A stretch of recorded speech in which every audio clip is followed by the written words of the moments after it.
one game that doesn't get enough credit, I think, for being an amazing narrative experience, because it usually gets credit for being an incredibly hard experience, is Dark Souls.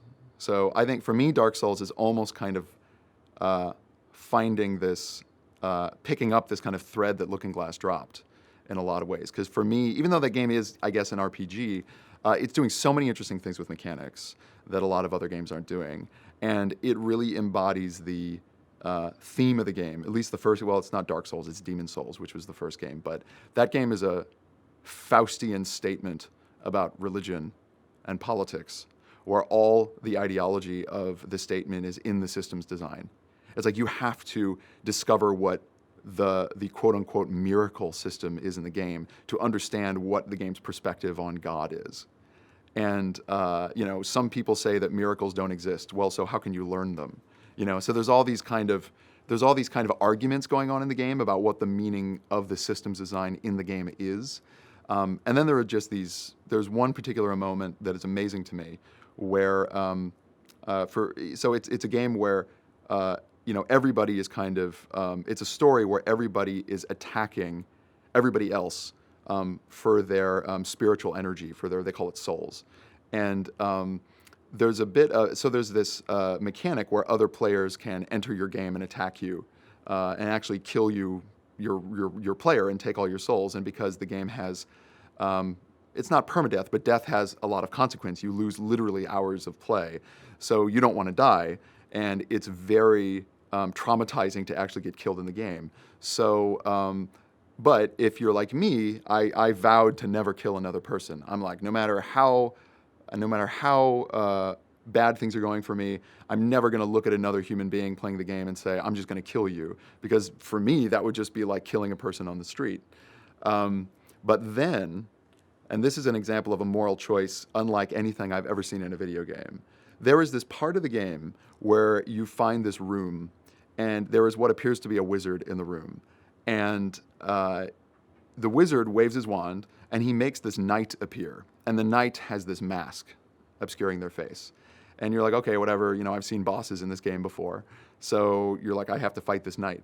And when I fought the knight ran away from me. So I was like, okay, that's weird. And then the knight was like running around. And then I finally caught up with the knight and just killed the knight in like one hit. And I was like, that was weird. That was easy. And then I won the boss. I was like, okay, that was strange. And then later in the game, I got caught in some kind of magic field. And then suddenly I appeared in someone else's game, in another player's game, and I was the knight. And I had the thing obscuring my face, so the other player couldn't tell that they were attacking another player. And I had told myself the whole time I was playing this game that I was never going to kill another human being, no matter what the consequences were. But I had a lot of souls, and in that snap second, I actually killed him. I defended myself. It was the Roman Colosseum, right? I was put in the Roman Colosseum, and I had said I was a pacifist, and I found out I wasn't. And I was like, wow, this game showed me that I am actually a bad person in real life.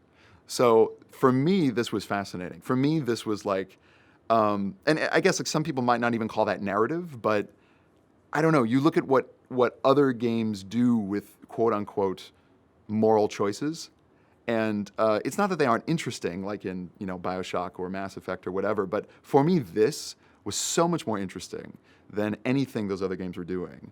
And it was totally fascinating. And the way that it used the fiction of the game to make me just reflect on the meaning the meaning of my own behavior and the desire of me even wanting to play the game was something that, it's not that no games have done it, but there was something that was so subtle and unexpected about the way the game did it. And there was something that was so, and this is the difference for me about this game in particular. There was something that was so nuanced about it, about the world of the game, that really struck me. And, I don't know, in 50 years, maybe we won't do stuff like that anymore, or maybe there'll be something else that'll make games, I don't know, that'll just make that seem irrelevant somehow, but I don't know. I mean, what makes art real, right? It's because it speaks to you. You know, and will we care about? I mean, I come from film originally. Will human beings really care about Hitchcock's Vertigo in 400 years? Maybe they will. Maybe they won't. Maybe they will only because people have said they should, and there's a lot of institutional power behind that. Maybe that's why we care about Shakespeare now, or maybe that we care about Shakespeare now because he really is that good. Maybe both are true at the same time. I don't know. But this is what I think of when I think about this question. You know, are games art? Do games tell stories? Have we succeeded? That sure as shit succeeded for me. That succeeded for me in a way that films that have won Academy Awards haven't. So which medium is better? I don't know.